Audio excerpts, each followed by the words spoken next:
It seemed to take forever before someone finally opened the door, and she was on the verge of knocking again, hand in the air, when it finally parted to reveal the man she assumed was Justin Harbour.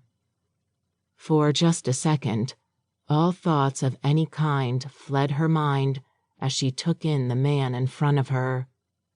He wore a flannel shirt and jeans, and his brown hair was overly long, making it fall onto his forehead in a way that caused her fingers to itch with the need to push it back. He had a strong build and classically handsome features, with a short beard and mustache. But it was his eyes that really captured her attention. They were deep brown, and she was certain they could be soulful when they chose to be.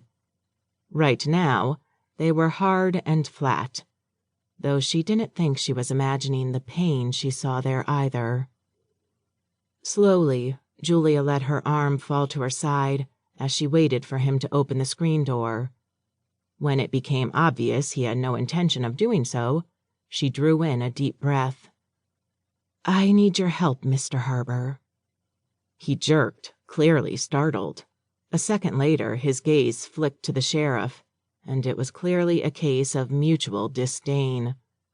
"I don't know what you need from me or why you brought him here, but there's nothing I can do for you."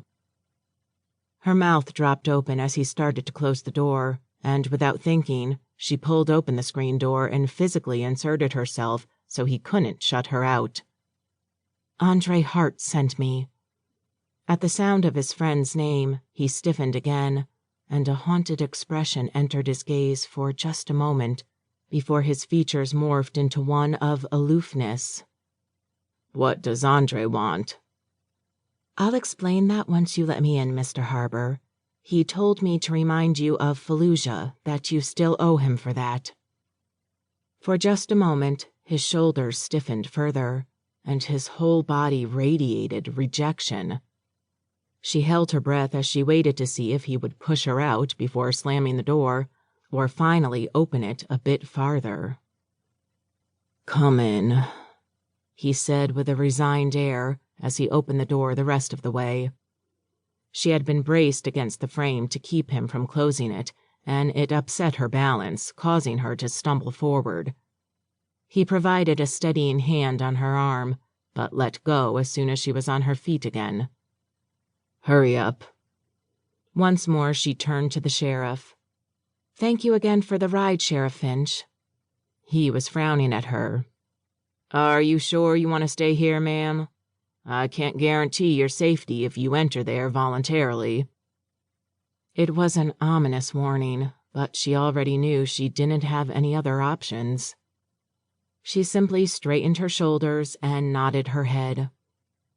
With a sigh, the sheriff turned and walked away, pausing at the steps to the porch to look back, this time over her shoulder and directly at Justin.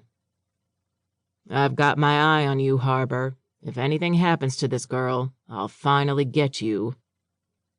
She was surprised when Justin didn't reply, except for slamming the door behind her as she entered the house. A chill went down her spine as she wondered what she was in store for and why Andre had sent her to this man.